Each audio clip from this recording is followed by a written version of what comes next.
अब आया असली स्वाद। अब आया स्वाद। जब स्वाद के पड़े हो लाले तो MDH का चंकी चाट मसाला डालें। MDH का चंकी चाट मसाला। MDH। नमस्कार, बहुत स्वागत है आपका। आप देख रहे हैं राष्ट्र सर्वोपरि और मैं हूं आपके साथ मृदुल शर्मा। आज आपके लिए खबर लेकर आया हूं बिहार से। नेता अलग अलग तरह की बात कर रहे हैं और इधर आतंकवादियों को हमारी सेना ठोक रही है। उधर एक अस्पताल में अव्यवस्था की वजह से मौत हो गई है। उत्तर प्रदेश की भी खबर आपको दिखाएंगे, साथ ही ऑनलाइन गेमिंग से जुड़ी हुई खबर बताएंगे। लेकिन रुख करते हैं पहली खबर का, जो बिहार से आ रही है। बिहार में तेजस्वी यादव का झूठ पकड़ा गया है और इसलिए मैं कह रहा हूं कि नेताओं से हम और क्या ही उम्मीद करेंगे।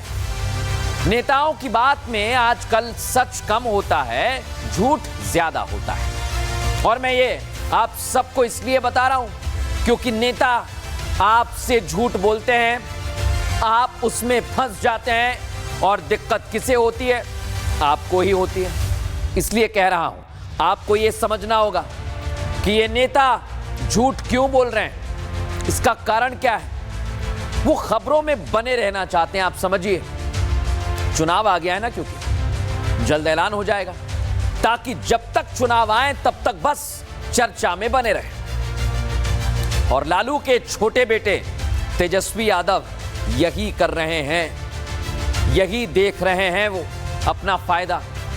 इतने बड़े नेता हैं, डिप्टी सीएम भी रह चुके हैं पहले, लेकिन आज तो तेजस्वी ने हद ही कर दी है, हद पार कर दी। उन्होंने बिना तैयारी के पहले तो एक प्रेस कॉन्फ्रेंस कर दी। सुनिए आप, फिर चुनाव आयोग के ऊपर एक आरोप लगा दिया। लेकिन यहां देखने वाली बात पता है क्या है? तेजस्वी ने जो भी दावे किए वहां पर, वो इसमें बिना तैयारी के बोल रहे थे। ये जान लीजिए आप, इसलिए उनका झूठ पकड़ में आ गया है। लेकिन तेजस्वी यादव, आपसे एक बात कहता हूं, ये जिसने भी आपको सलाह दी है ना कि जाइए प्रेस कॉन्फ्रेंस करके ऐसा ऐसा बोल दीजिए, या फिर झूठ बोलने के लिए जिसने भी आपसे कहा है, वो आपका सबसे बड़ा दुश्मन है, आप माने या ना माने। मैं तो बिल्कुल सत्य बात कह रहा हूं, क्योंकि आपने बिना पढ़े लिखे, कम से कम आपको देख तो लेना चाहिए। आप इतने बड़े नेता हैं कि आप क्या कर रहे हैं ये तो समझिए, सोचिए तो सही थोड़ा सा। आपसे कोई कह रहा है कुएं में कूद जाइए और आप कूद गए, ये वही बात हो गई। बिल्कुल आपने बस छलांग लगा दी। ये आपने गलत किया है तेजस्वी यादव जी। ये इसलिए गलत है क्योंकि आप अपनी राजनीति चमकाने के चक्कर में देश की संवैधानिक संस्थाओं पर आरोप लगा रहे हैं, जो ठीक बात नहीं है। इसलिए राष्ट्र सर्वोपरि में यह खबर दिखा रहा हूं उन लोगों के लिए जो मेहनत करते हैं, जिन्होंने पूरी वोटिंग लिस्ट का ड्राफ्ट तैयार किया है। वो अधिकारी पूरा चुनाव संपन्न कराते हैं और आपने उन्हें 2 मिनट में कह दिया ये लोग फेक हैं, फर्जी हैं। इस वोटर लिस्ट पर सभी ने काफी मेहनत की है। आप राजनीति करिए, मैं मना नहीं कर रहा, सरकार की कमियां निकालिए, सवाल पूछिए, लेकिन ये सब मत करिए। देश की संस्था पर सवाल मत उठाइए, ये देश हित में नहीं है। ये कर्मचारियों की मेहनत पर पानी फेरेगा, आपकी क्रेडिबिलिटी खत्म हो जाएगी, खतरे में पड़ जाएगी, मैं कह रहा हूं। और जो आज हुआ है वो आपको देखना चाहिए कि तेजस्वी अपने फायदे के लिए कैसे संवैधानिक संस्था का अपमान कर रहे हैं। देखिए,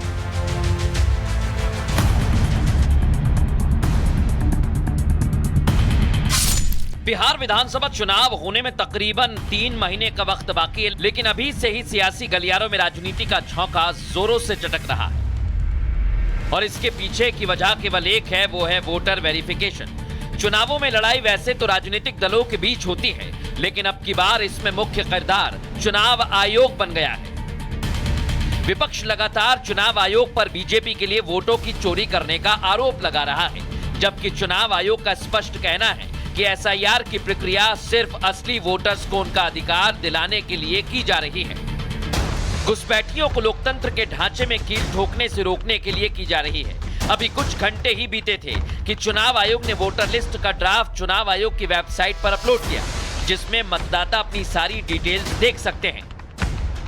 लेकिन अब विपक्ष ने इस पर भी झूठ बोलना शुरू कर दिया है। आरजेडी नेता तेजस्वी ने वोटर लिस्ट का ड्राफ्ट जारी होने के बाद नया झूठ परोसा। झूठ भी ऐसा कि बोलते ही पकड़ में आ गया। तेजस्वी ने दावा किया कि उनका वोटर लिस्ट में नाम ही नहीं है।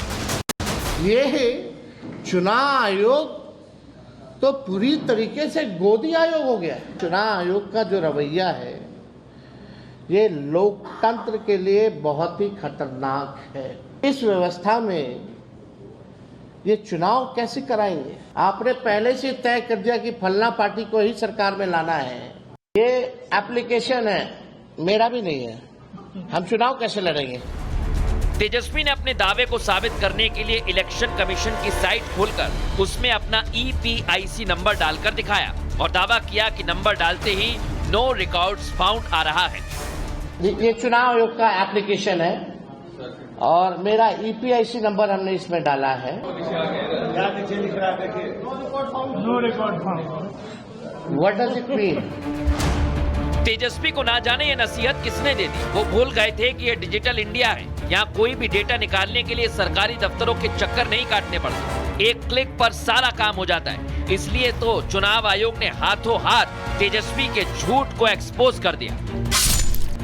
चुनाव आयोग से जुड़े सूत्रों के मुताबिक तेजस्वी ने जो EPIC नंबर साझा किया वो सही नहीं है। आयोग के आंकड़ों के मुताबिक जो एपिक नंबर तेजस्वी ने दिखाया वो अमान्य ही है। लेकिन तेजस्वी चुनाव आयोग पर एपिक नंबर के साथ धोखाधड़ी करने का आरोप लगाने लगे। EPIC नंबर तभी बदलता है जब आप अपना नाम कटवा करके दूसरे राज्य में अगर जुड़वाइएगा अपना नाम वोटर लिस्ट में, तब जाकर के EPIC नंबर जो है बदलता है। तो आज सवाल खड़ा हो गया कि हमारे साथ जब ऐसा हो सकता है, IAS अफसर लोग का भी नाम कट गया, उनकी बीवी का भी नाम कट गया। बड़ा साजिश है ये। अब झूठा कौन सच्चा कौन ये तो समय बताएगा, क्योंकि चुनाव आयोग से जुड़े सूत्रों का कहना है कि हो सकता है तेजस्वी यादव के पास 2 वोटर ID हो।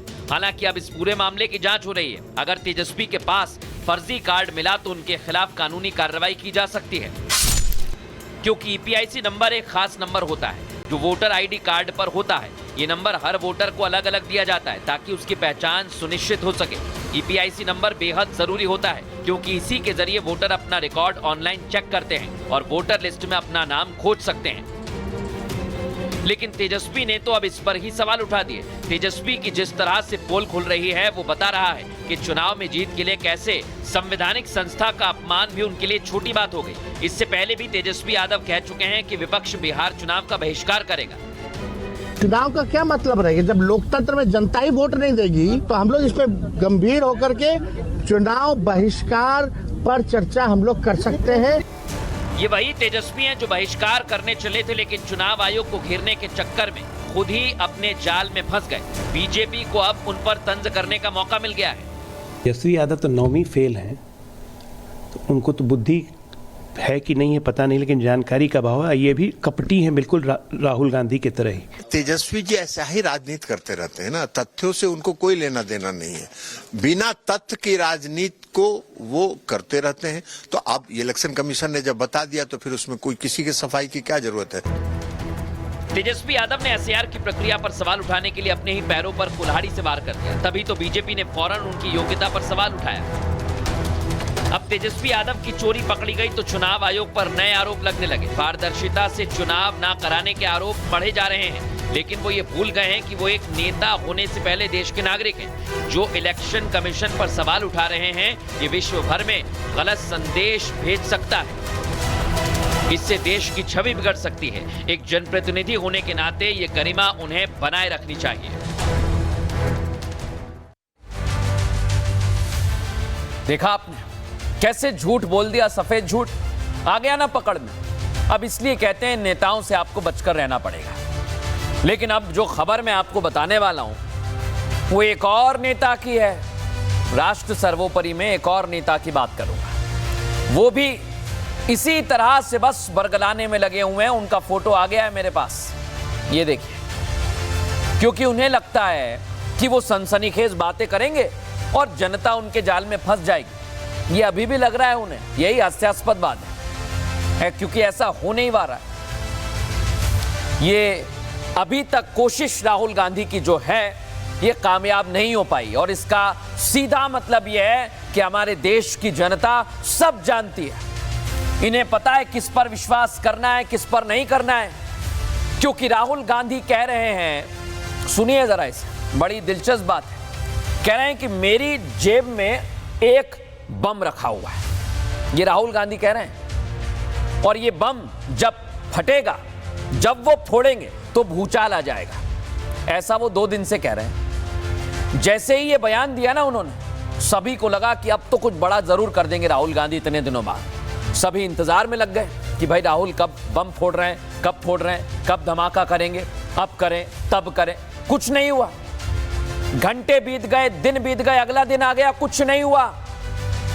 राहुल गांधी जब कुछ नहीं कर पाए तो लोगों ने पूछा कि भाई ये क्या है, ये क्या कर रहे हैं आप, कौन सा बम है? आपको राजनीति करनी है तो अच्छे से करिए, सरकार को घेरना है तो अच्छे से घेरिए। ये क्या है कि मेरे पास बम है, फोड़ूंगा, भूचाल आ जाएगा। कुछ भी मुद्दे नहीं उठा पा रहे हैं जो जनता से जुड़े हुए हैं, यही जनता की नाराजगी है। इसलिए यह खबर आपको दिखा रहा हूं, क्योंकि लोग कह रहे हैं कि इधर उधर की बात ना करें, जनता की बात करें, मुद्दों की बात करें। आप सरकार से ठीक सवाल पूछिए, क्योंकि आप लोकसभा में नेता प्रतिपक्ष हैं, आपका काम है, लेकिन आप ये नहीं कर रहे हैं, कह रहे हैं बम है, भूचाल ला दूंगा, ये कर दूंगा, वो कर दूंगा, और इस पर वो अड़े हुए हैं। अब रक्षा मंत्री राहुल गांधी ने तो, माफ कीजिएगा, रक्षा मंत्री राजनाथ सिंह ने राहुल गांधी से कह दिया है कि अगर आपके पास बम है तो उसे फोड़ दीजिए। दिखाता हूं आपको।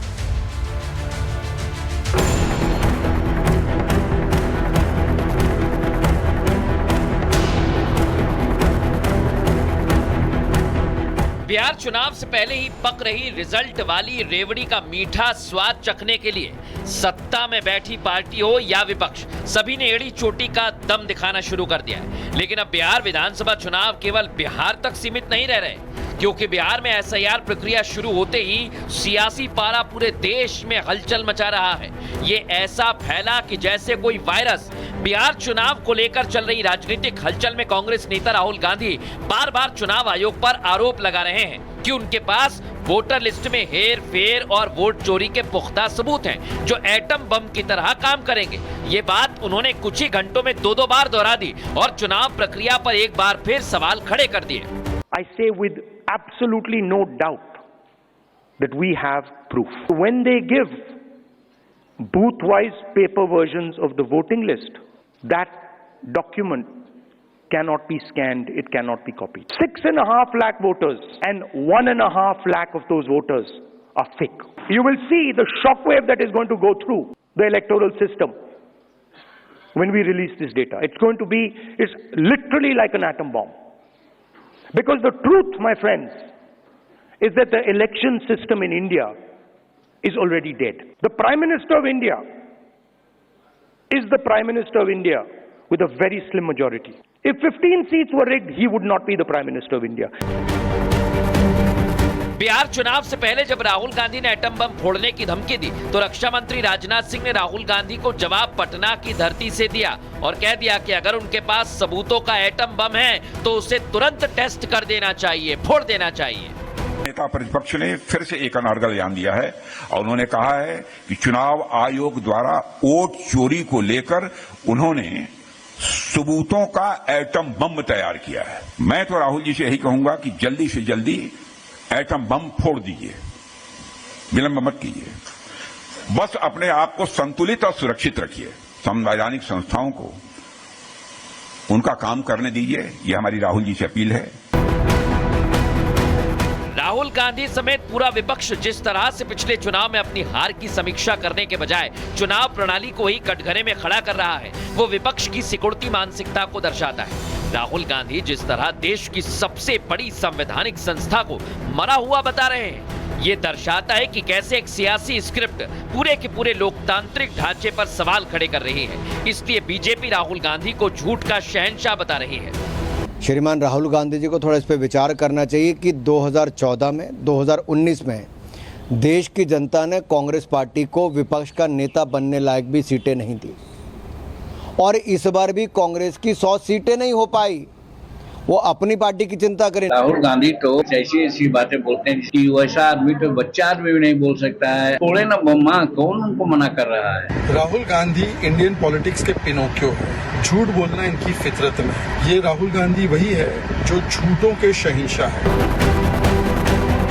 हो ना हो, विपक्ष को बिहार चुनाव से पहले ही अपनी हार दिखने लगी है। तभी तो तेजस्वी बहिष्कार का ऐलान करते हैं तो राहुल गांधी एटम बम फोड़ने वाली धमकी देने लगते हैं। लेकिन दोनों में से कोई एक नेता अपनी जुबान का पक्का नहीं है, क्योंकि ना तो तेजस्वी यादव चुनाव का बहिष्कार कर रहे हैं और ना ही राहुल गांधी कोई सबूत पेश कर रहे हैं। ये सिर्फ सियासी स्क्रिप्ट है जिसमें हार का ठीकरा हमेशा की तरह सिस्टम पर डालने की कोशिश है। विपक्ष में बैठे नेता ये समझ नहीं पा रहे कैसे झूठ परोसने से जनता का विश्वास इनसे हटेगा, और अगर जनता ने एक बार फिर रिजेक्ट कर दिया तो इसका सीधा मतलब चुनाव से गेट आउट होता है। इसलिए हार जीत तो एक सिक्के के दो पहलू हैं। आपको सियासत से पहले देश रखना चाहिए, राष्ट्र सर्वोपरि रखना चाहिए और संवैधानिक संस्थाओं पर इल्जाम लगाने के बजाय चुनाव में जनता के मुद्दों की बात करनी चाहिए।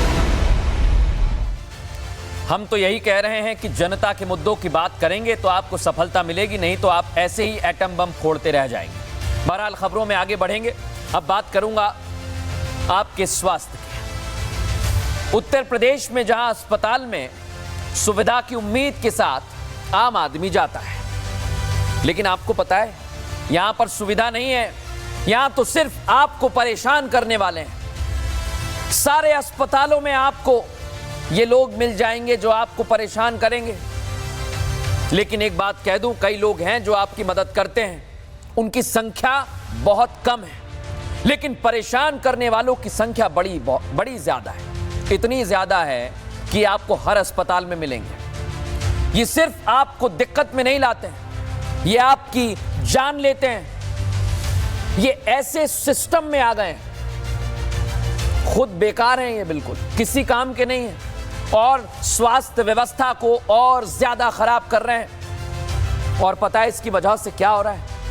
कहीं बच्चे मर जाते हैं तो कहीं नवजात अपनी मां से अलग हो जाता है, उसकी मां की मृत्यु हो जाती है, लेकिन इन्हें कोई फर्क नहीं पड़ता है। अगर आप उत्तर प्रदेश के रहने वाले हैं और आपको भी ऐसा लगता है कि स्वास्थ्य व्यवस्था चरमरा गई है क्योंकि वहां पर सिस्टम में बैठे स्वास्थ्यकर्मी ठीक से काम नहीं कर रहे हैं, क्योंकि सरकार कोशिश करती है ताकि आप तक स्वास्थ्य सुविधाएं पहुंचे, लेकिन कुछ लोग हैं जो सिर्फ पलीता लगाने पर तुले हुए हैं। ये लोग पैसा खाते हैं, हर काम में देरी करते हैं और जब आपको सुविधा की दरकार होती है तो चादर तान के सो जाते हैं। आज इनके चेहरे आपको दिखाता हूं कैसे ये लोग आम जनता को परेशान कर रहे हैं, और ये खबर दिखाने का मकसद यही है जिम्मेदारों तक इनकी शक्ल भी पहुंचे और इनकी करामात भी पहुंचे। दिखाता हूं।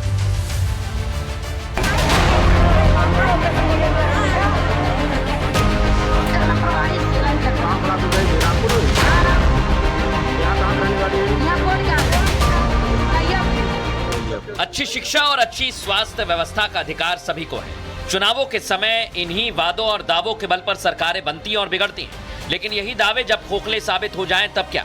जब इन्हीं असुविधाओं के चक्कर में लोगों की जान जाने लगे तब क्या? जब यही लापरवाही आपकी मौत का कारण बन जाए तो आप क्या करेंगे? उत्तर प्रदेश की ये दो तस्वीरें स्वास्थ्य सुविधाओं पर सबसे बड़ा कलंक है। जब स्वास्थ्य व्यवस्था की जिम्मेदारी खुद डिप्टी सीएम ब्रजेश पाठक के पास हो। सबसे पहली तस्वीर देख लीजिए, ये जौनपुर के रामपुर का सामुदायिक स्वास्थ्य केंद्र है और अस्पताल के अंदर डिलीवरी रूम तक ठेले पर प्रेग्नेंट महिला को लाया गया। न स्ट्रेचर मिला, ना कोई सुविधा। हाल ये कि परिवार को डॉक्टर्स ने अस्पताल से भगा दिया और हवाला दिया कि यहाँ कोई सुविधा नहीं है। यह मामला हुआ कि हमार बहन ओकर पानी जात रहा 4 दिन से, क्यों नहीं सुने, यहाँ ब्लॉक से भगाई देन, कहे कुछ नहीं है, यहाँ जाओ प्राइवेट में लेके। हम सबके भैया गरीब मनई कहाँ पाई इतना रुपया। सुना आपने, अब गरीब परिवार क्या करता? ठेले पर ही एक अस्पताल से दूसरे अस्पताल के चक्कर लगाने लगा और आखिर में वही हुआ जिसका डर था। सड़क पर ही बच्चे की डिलीवरी हो गई और दुर्भाग्यवश बच्चा बच नहीं पाया। डिलीवरी के तुरंत बाद नवजात की मौत हो गई। आप लड़का कहाँ पैदा हुआ? ब्लॉक में हुआ है कि बाहर पैदा हुआ है? बाहर पैदा यहाँ स्कूल के सामने पैदा भया। अच्छा, रोड पे हुआ था लड़का? हाँ, रोड पे। तो ये ठेला पे लेके आ रही हैं आप? हाँ, ठेला पे लेके आए थे। तो जच्चा बच्चा सुरक्षित है कि कुछ गड़बड़ हो गया है? गड़बड़ हो गया है। लड़का खत्म हो गया, बताइए। लड़का खत्म हो गया है, खाली लापरवाही से। घटना के समय महिला दर्द से तड़पती रही, लेकिन स्वास्थ्य कर्मियों ने मदद नहीं की। नवजात की मौत के बाद परिवार वाले हंगामा कर रहे हैं। परिवार ने आरोप लगाया पिछले 4 दिन से डिलीवरी के लिए स्वास्थ्य केंद्र के चक्कर लगा रहे हैं। और डॉक्टर साहब का जवाब सुनकर तो आपको गुस्सा आ जाएगा। मैं अभी जिलाधिकारी महोदय की मीटिंग से आया हूँ जी, विषय को देख रहा हूँ, समझ रहा हूँ, आपको 15 मिनट बाद सारी चीजें बताती हूँ। अब आप देखते रहिए, मीटिंग खेलते रहिए, लेकिन उनका बच्चा वापस नहीं ला पाएंगे। इधर हापुड़ में वेलनेस अस्पताल में डॉक्टर्स ने हद ही पार कर दी। प्रेग्नेंट महिला का गलत ऑपरेशन कर दिया। नवजात तो बच गया, लेकिन मां की 48 घंटे में जान चली गई। इसके बाद अस्पताल प्रशासन परिवार को झूठ पर झूठ बोलता रहा, लेकिन जब सच्चाई खुली तो हंगामा हुआ। पीड़ित परिवार ने अस्पताल में जमकर बवाल काटा। पुलिस बुलाई गई और फिर मान मनव्वर का खेल शुरू हुआ। अब इनके स्टाफ का कोई हॉस्पिटल है, उस हॉस्पिटल में ले जाकर एडमिट कर दी। इससे अच्छी खासी बोलती चालती गई है, खूब पानी मांगा, मुझसे कही है कि दीदी मुझे पानी दे दो। और वहाँ ले जाने के बाद में इन्होंने इमरजेंसी में लेके गए हैं और इन्होंने अंदर जाके क्या करा है कि इसके बाद में कोई आवाज नहीं निकली है, वो खत्म हो गई है। इनकी कोई पता नहीं इन्होंने क्या करा है उसके साथ में। अब परिवार मासूम से बच्चे को गोद में लेकर बैठे हुए हैं, लेकिन इस बच्चे की मां दुनिया में नहीं है। डॉक्टरों की लापरवाही ने एक बच्चे को अपनी मां से दूर कर दिया है। इस तरह की घटना सरकारी स्वास्थ्य सेवाओं की जमीनी हकीकत को उजागर करती है। एक तरफ गरीबों के लिए स्वास्थ्य सेवाओं के दावे हैं, तो दूसरी तरफ अस्पताल में लापरवाही और गैर जिम्मेदाराना रवैया लोगों की जिंदगी छीन रहा है। राष्ट्र सर्वोपरि में यह आपको सोचना होगा कि आखिर इतने बड़े प्रदेश में ऐसी घटनाएं कब रुकेंगी, कब स्वास्थ्य सुविधा आप लोगों तक ठीक ढंग से पहुंच पाएगी, क्योंकि जब स्वास्थ्य सुविधा पहुंचेगी तभी स्वस्थ रहेगा भारत। देखा आपने कैसी अव्यवस्था है, और इन लोगों को इसलिए मैंने आज राष्ट्र सर्वोपरि में दिखाया है ताकि अगर कोई है जो काम नहीं कर रहा है तो वो सुधर जाए। अब खबरों में आगे बढ़ेंगे। एक और खबर जो आपसे जुड़ी हुई है, सीधी आपसे जुड़ी हुई खबर है, मौत की ऑनलाइन गेमिंग। ये मैंने क्यों लिखा है आपको बताता हूं। गेम यानी खेल अच्छा होता है, बाहर अगर आपका बच्चा खेलने जाता है तो बहुत अच्छी बात है, लेकिन आजकल पता है क्या है, बच्चे बाहर नहीं जाते हैं, वो घर में ही खेलते हैं और मोबाइल पर ज्यादा गेम खेलना पसंद करते हैं। लेकिन ये उनके लिए जानलेवा है, जानलेवा। और मैं झूठ नहीं कह रहा हूं। आज आपको जो खबर दिखाने वाला हूं वो बार बार इसलिए कह रहा हूं आपसे जुड़ी हुई है। ये खबर उन बच्चों के परिवार वालों को जरूर देखना चाहिए जिनका बच्चा सिर्फ गेम खेलता रहता है। और सिर्फ बच्चे ही नहीं, आजकल तो युवा पीढ़ी जो है वो पैसा कमाने की जुगत में मोबाइल में ऑनलाइन जुए में लग गई है। वो इस तरह उलझ गई है कि बाहर नहीं आ रही है। उसे लग रहा है कि आज तो किस्मत जरूर चलेगी, आज तो पैसा बन ही जाएगा, और वो इसीलिए इस गेम को खेलता है। ये गेम आपको उलझा रहा है। इसलिए कह रहा हूं कि आप गेम नहीं खेल रहे हैं। ये ऑनलाइन जुआ जितने भी खेलने वाले हैं, सुन लें, आप लोग नहीं खेल रहे हैं। ये गेम कंपनी वाले आपके लिए पूरी तरह से एक ऐसा सिस्टम बना रहे हैं जिसमें आप खिलौना बन गए। ये कंपनी वाले आपके साथ खेल रहे हैं, आप नहीं खेल रहे हैं। ये आपके पैसे के साथ खेल रहे हैं, ये आपके वक्त के साथ खेल रहे हैं। और अगर आप समय रहते नहीं समझे तो आपके साथ ऐसा खेल खेलेंगे कि आप अपना सारा पैसा गवा देंगे, आपके पास कुछ नहीं बचेगा। बच्चे हों या फिर युवा पीढ़ी, ये गेम की लत आपको सिर्फ कंगाल नहीं बना रही है, बल्कि इतना कमजोर कर देगी कि आप अपनी जान से हाथ धो बैठेंगे। दिखाता हूं आपको।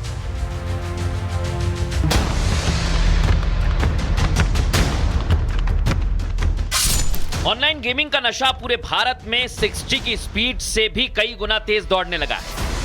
दांव लगाओ, किस्मत बदलो, एक बाजी और छप्पर फाड़ कमाई।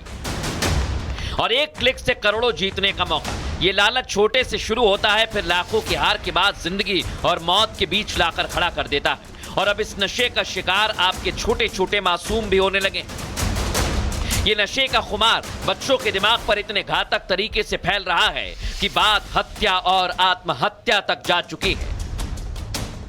राजस्थान के श्री गंगानगर में इसी लत ने एक युवक को हत्यारा बना दिया। उसने अपनी ही दादी को मौत के घाट उतार दिया। पोते को ऑनलाइन गेम की लत थी और दादी बार बार उसे टोकती थी, जिसके बाद उसने दादी का कत्ल कर दिया। दरअसल आरोपी युवक एविएटर ऐप में ऑनलाइन जुआ खेलता था। शुरू में उसे कुछ फायदा हुआ, फिर 1 साल में करीब 2 लाख का नुकसान। इसकी भरपाई के लिए वो अपने मामा और दोस्तों से करीब 1.5 लाख रुपए उधार ले चुका था। इसके अलावा पिछले 3 महीने में 60,000 रुपए ऑनलाइन लोन लिया। उस उधार और लोन को चुकाने के लिए आरोपी को रुपयों की जरूरत पड़ी। फिर दादी ने डांटा तो उनकी तौलिए से गला घोंटकर हत्या कर दी। ये एफआईआर जो दर्ज जिस परिवादी ने करवाई, जो मृतक का पोता है, वही हत्यारा निकला। जो पोता था वो एविएटर एक ऐप के माध्यम से गेम खेलता था, तो शुरू में उसमें उसको फायदा हुआ। इसकी दादी थी, वो लगातार इसको इस तरह के वीडियो गेम खेलने से मना करती। इस चीज से परेशान होकर अपनी दादी का तौलिया होता है, उससे गला घोंट के उसकी हत्या कर दी। ऑनलाइन गेम कई तरह के हैं। अब ये सिर्फ मनोरंजन का जरिया नहीं रहे, बल्कि कई युवाओं के लिए जानलेवा लत बन चुके हैं। ये सिर्फ खेल नहीं, एक ऐसा नशा बन गया है जो हारने वाला अपनी जिंदगी भी दांव पर लगा देता है। कुछ ऐसा ही मध्य प्रदेश के इंदौर में हुआ, जहां कक्षा 7 में पढ़ने वाला बच्चा ऑनलाइन गेम में 3,000 रुपए हारने के बाद डर से आत्महत्या कर लेता है। इस छोटे से बच्चे की तस्वीर आप देखिए। ये महज 13 साल का था, ऑनलाइन फ्री फायर गेम खेलता था और मां के डेबिट कार्ड से 3,000 रुपए हार गया। मां डांटेगी इसी डर से फांसी लगाकर आत्महत्या कर ली। 12 वर्ष का जो बालक, उसने मतलब अज्ञात कारणों से जो सुसाइड किया है। इसमें जो प्रारंभिक पुलिस ने मौके पर जांच पड़ताल जो की है, उसमें ऐसा लगता है कि बच्चा कहीं में जो ऑनलाइन गेम्स होते हैं उनके कारण या उससे मतलब कहीं न कहीं कोई एडिक्टिव या इस तरह की जो चीजें हैं उस कारण से किया। हाल के महीनों में ऐसे कई केस सामने आ चुके हैं जिसने सोचने पर मजबूर कर दिया कि ऑनलाइन गेम्स में जीत और हार की सनक कैसे हमारे दिमाग को अपना गुलाम बना लेती है और इस कदर प्रभावित करती है कि लोगों के पास आत्महत्या और हत्या के अलावा कोई विकल्प नहीं रहता।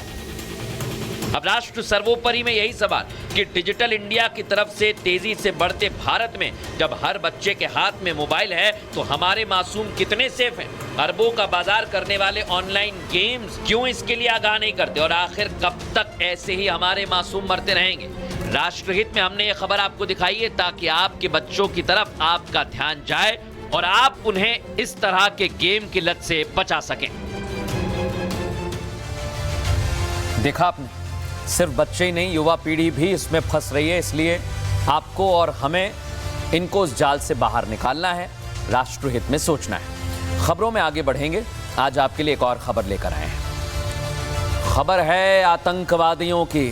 ये आतंकवादी मान नहीं रहे हैं, ये भारत में घुस रहे हैं और मैं तो कह रहा हूं कि अब जितने आतंकी हैं आते रहें, घुसते रहें। ये घुस नहीं पाएंगे क्योंकि सेना ट्रिगर पर उंगली रखकर बैठी हुई है। ये इधर से पाकिस्तान आतंकियों को भेज रहा है और हम इन्हें डायरेक्ट कहां पर भेज रहे हैं? जहन्नुम में भेज रहे हैं। इसलिए मैं पाकिस्तान और जितने भी आतंकी संगठन हैं उनसे कहना चाहता हूं, आप घुसपैठ की कोशिश कराते रहिए। हमारी सेना वहां पर तैनात है। आप यहां से आतंकी भेजेंगे, हम उन्हें जहन्नुम भेजेंगे। ये चलता रहेगा। ये जब तक चलेगा तब तक, जब तक आप लोग आतंकवाद को नहीं छोड़ेंगे। ये भारत ने संकल्प लिया है, ये पीएम मोदी ने संकल्प लिया है। ऑपरेशन सिंदूर, ऑपरेशन महादेव, ऑपरेशन शिव शक्ति और अब ऑपरेशन अखल शुरू किया गया है और इस ऑपरेशन ने घाटी में आज आतंकियों को जहन्नुम पहुंचाने का काम किया है। लेकिन एक बात कहूं, आप लोग समझिए इस बात को और आज आप सभी को, मुझे भी सेना के जवानों का धन्यवाद देना चाहिए। कई सारी ऐसी घटनाएं हैं जो हमें बताती हैं कि सैनिक आपकी हमारी सुरक्षा में तैनात रहते हैं। वो अमरनाथ की यात्रा हो या फिर घाटी में कोई भी घटना क्यों ना घटे, हमारी सेना, हमारे जवान वहां पर खड़े रहते हैं आपकी और हमारी सुरक्षा के लिए। और इन आतंकियों को जहन्नुम पहुंचाते हैं। ये पहलगाम के आतंकी देश में छिपे गद्दारों की मदद से भारत में आए थे। इन्होंने घटना को अंजाम दिया। उसके बाद से हमारे सैनिक और ज्यादा पैनी नजर गड़ाए हुए हैं बॉर्डर पर। इसलिए तो ये आतंकी कोशिश कर रहे हैं बारिश का फायदा उठाकर कि आ जाएंगे, लेकिन नहीं, कामयाब नहीं हो पा रहे हैं। घने जंगलों में घुसकर हमारी सेना इन्हें मार रही है और इन आतंकियों के आकाओं तक ये संदेश पहुंचाया जा रहा है कि जितने आतंकी आ रहे हैं उतने ताबूत भारत इकट्ठा कर रहा है, इनको उसी में बंद करेगा और जहन्नुम भेजेगा। दिखाता हूं आपको।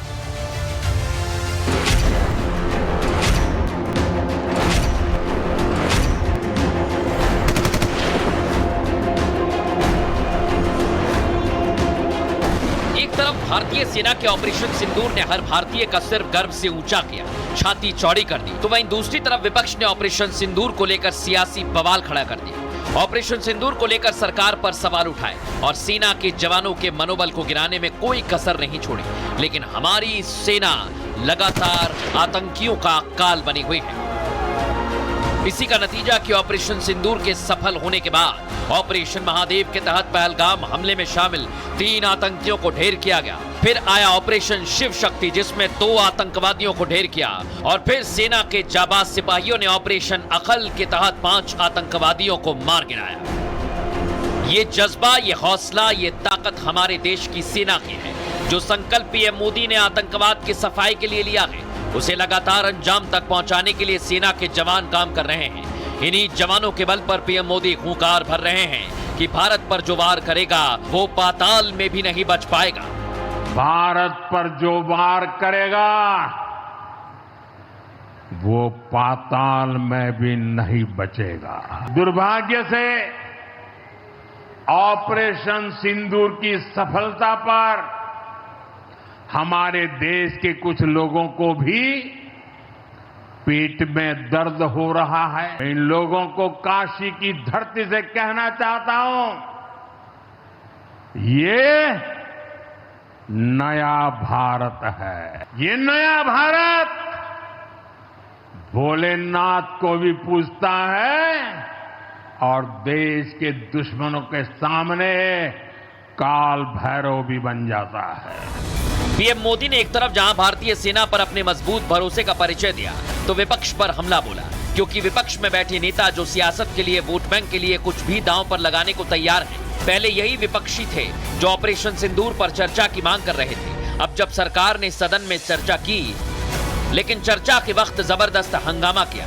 यही कारण है कि रक्षा मंत्री ने आरोप लगाया कि सत्ता में रहते हुए कांग्रेस उग्रवादी के प्रति नरम रही और वोट बैंक के लालच में निर्दोष लोगों को फंसाने की कोशिश की। कांग्रेस ने आतंकवाद जैसी समस्या को भी वोट बैंक के चश्मे से देखा। इतना ही नहीं, उन्होंने आतंकवाद पर भगवा रंग चढ़ाने का भी प्रयास किया और बेगुनाह लोगों को आतंकी षड्यंत्र रचने के आरोप में जेल में डाला। तो कांग्रेस सरकारों की ऐसी कौन सी मजबूरी थी कि आतंकवाद कभी काबू में ही नहीं आ पाया। आतंकवाद के खिलाफ भारत की नीति अब साफ और स्पष्ट है। आज पीएम मोदी ने बता दिया कि दुश्मन अगर आंख उठाकर देखेगा तो स्वदेशी हथियार उसका काल बनेंगे। हमारी ब्रह्मोस मिसाइलें, इनकी दहशत भारत के हर दुश्मन के भीतर भर गई है। पाकिस्तान में कहीं यूं ही ब्रह्मोस आवाज आ जाए ना तो नींद नहीं आती। यूपी के सांसद के नाते मुझे खुशी है कि वो ब्रह्मोस मिसाइलें हमारे यूपी में भी बनेगी। पीएम मोदी ने जो विश्वास जताया उससे बुलंद करते हुए सीएम योगी ने भी कहा कि नया भारत दुश्मन को घर में घुसकर मारने का मादा रखता है। पहलगांव के अपराधियों को मिट्टी में मिला करके दुश्मन के घर में घुस करके उनका खात्मा करने का मादा भारत रखता है, नया भारत रखता है। आतंकवाद केवल भारत के लिए नहीं बल्कि दुनिया के लिए खतरा है और इसलिए भारत ने पीएम मोदी के नेतृत्व में आतंकवाद को लेकर अपना स्टैंड साफ कर दिया है। एक हमला मतलब दुश्मन का खात्मा, क्योंकि राष्ट्र है तभी हम हैं। जैसा प्रधानमंत्री नरेंद्र मोदी ने कहा, योगी आदित्यनाथ ने कहा, हम सब भी राष्ट्रहित में यही कहेंगे कि हमारी सेना पर हमें गर्व है। बहरहाल आज के लिए राष्ट्र सर्वोपरि में इतना ही। कल फिर आपसे मुलाकात होगी राष्ट्रहित की खबरों के साथ। तब तक के लिए नमस्कार। MDH की हल्दी मिर्ची धनिया करे कमाल, ये रंग दे, ये खुशबू दे, ये तीखा, ये कम पड़े, क्या निराला MDH मसाला।